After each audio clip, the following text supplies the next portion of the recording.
afternoon. I'm Daniel Guest, and welcome to the Imagen Golf podcast, brought to you by Imagen Golf and PXG. You can go to our site, imagengolf.com, see all of our offerings, including our free drills, our practice plans, our golf ebooks or videos, or to book a lesson with me at our state-of-the-art studio right outside of Philadelphia, or virtually through our partner, golfliveapp.com. And you can sign up for our free tips and videos that go out once a week, every week, by simply dropping us your email. So this is a fun podcast for me, man. I think they're all fun, but this is, I think, one of the best. I'm making a prediction, and I'm putting it out there in public. I made this prediction probably 2 or 3 weeks ago with my circle of friends here and a few students. But Rory McIlroy will be joining LIV Golf, and let's just preface that. I think Rory McIlroy will be joining LIV Golf. And let's just preface that with the fact that, look, I'm not a journalist, right? I'm a golf pro. But I do have some contacts within the golf space. And I was in corporate America for 30 plus years prior to that. So I have a lot of business contacts to this day, right? I had the same feeling and made the same prediction about Jon Rahm, and I was 100% right. Even in the face when Jon Rahm would say, oh, he has no interest. He was never even offered any number, if you would. He has just no interest. He's loyal to the PGA Tour, right? And if that didn't come full circle, I don't know what has, right? And it's ironic, sort of, I guess, that Rory has made the similar comment. So, well, let's back up a little bit. Let's talk about what I've heard and where I can't tell you where I've heard it, but where it's coming from, if you would. So I've been a big LIV supporter from the get-go, an early adopter, if you would. Not because I'm all about a breakup league or an upstart league, but I do believe that the PGA Tour was getting a little crazy, right? They were definitely a monopoly, and some of the things that they were doing to players and making them do, if you would, or making them pay, I should say, was just crazy. I mean, at the end of the day, I'm a business person and I'm a golf fan. So when the PGA Tour was asking these guys or telling these guys to show up at certain events, not allowing them to have the rights of their own image and likeness without paying, not allowing them to play in different events without paying the PGA Tour a significant amount of money, not even granting them some of the exemptions that they're supposed to be allowed to play in different events. I just thought that was inappropriate at the least and illegal at the most, if you would, right? So that's where my stance has always been. I'm a golf fan, though, right? So I watch all the tours. I mean, if you've ever listened to any of these podcasts, I watch the LPGA, I watch collegiate golf, I watch obviously the PGA, and I watch LIV, right? And I watch the Europe. I might be one of the only guys who watches the European Tour if you look at the rankings. But no, seriously though, I'm a fan of golf first and foremost, right?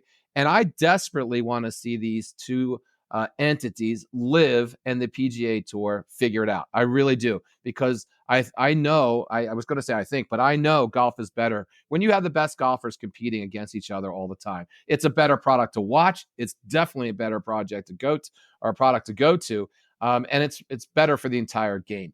That being said, I did like some of the things that LIV did. I do like the 54-hole format. I like that.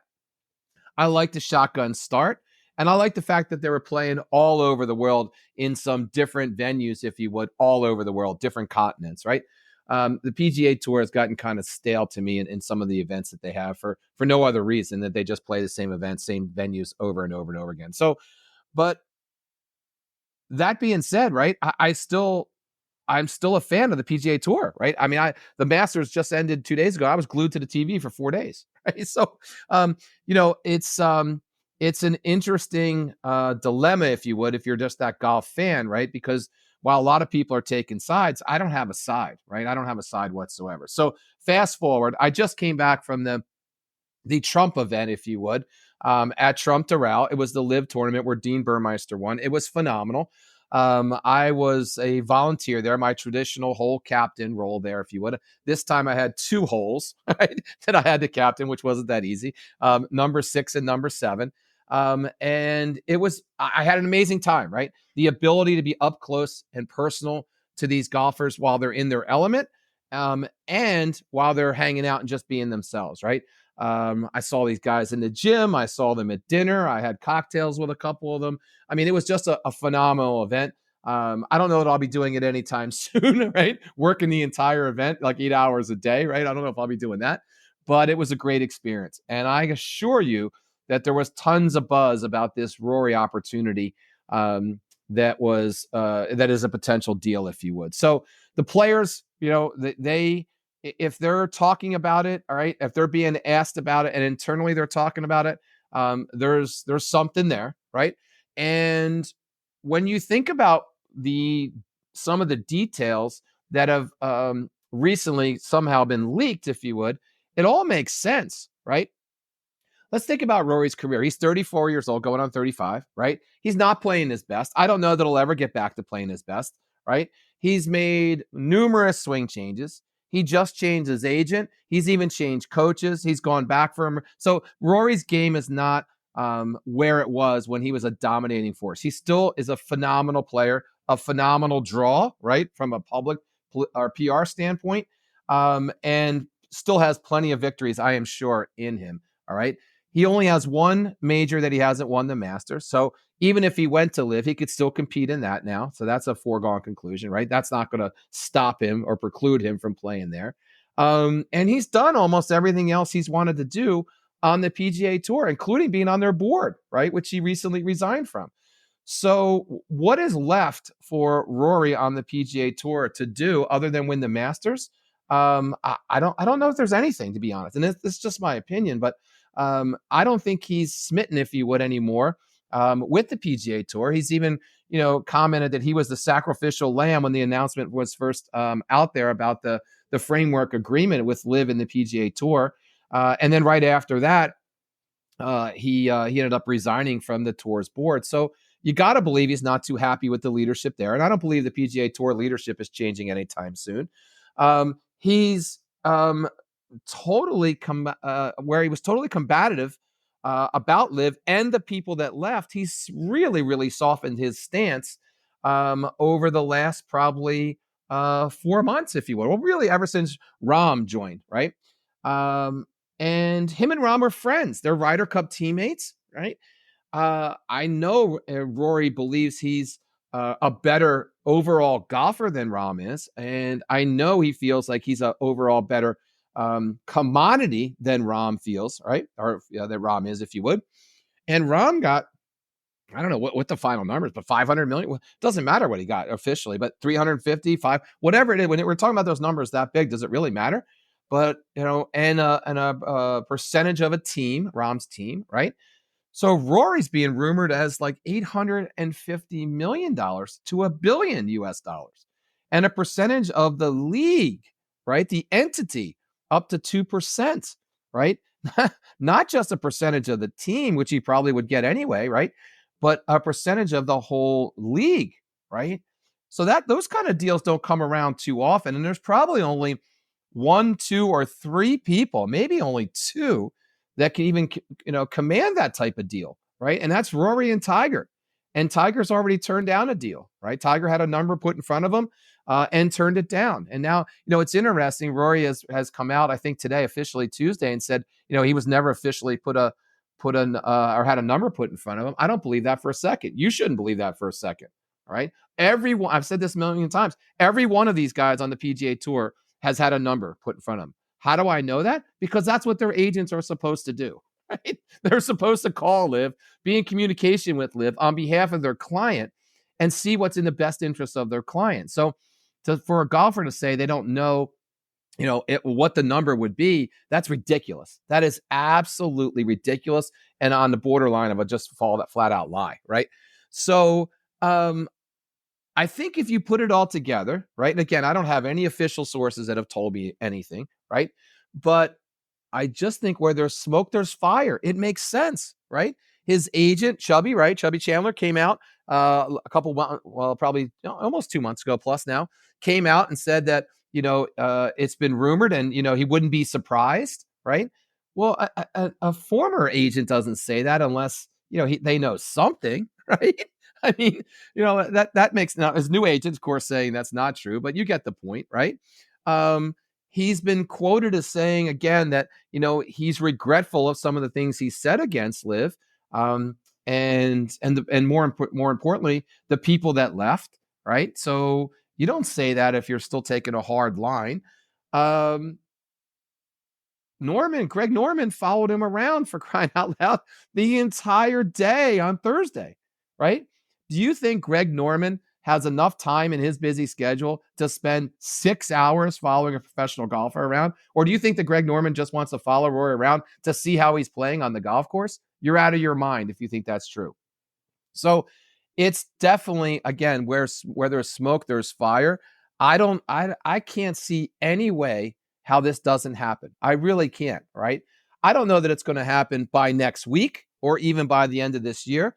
I think it probably would have been better suited before the LIV season started. We're a couple events into the LIV season starting right now. So even if Rory did join, he'd have to take one of the not alternate spots, but one of the wild card or whatever. I forget exactly what they call them. It's escaping, but I think it's similar to a wild card. It's the same type of status that Anthony Kim has right now. There's 2 of those guys in the tournament every week, or in the field every week, if you would. And there'd be no better guy, right, to have Rory take one of those slots, right? I think it would be a phenomenal addition, right? Anyone to think that it wouldn't be a phenomenal addition to LIV is out of their mind, right? It would be the biggest coup by far that the Saudi group, the PIF Fund, and Norman have pulled off. I thought the John Rahm signing was amazing, right? This would absolutely change the dynamics as we know it right now. It may even change golf forever because it would have such an impact, positive impact on LIV and a negative impact on the PGA Tour. But it may force them to the table that much quicker, or that much more, if you would. Even though the PGA Tour got this influx of cash, if you would, from the sports group, right?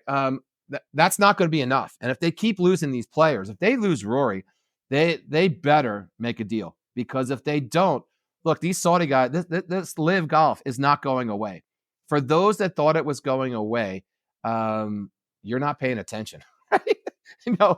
These guys have an unlimited amount of money. All right. They have an attitude towards success, and they don't like being told no. And when you put that together, it's just like you're pissing off the bully in the room, man.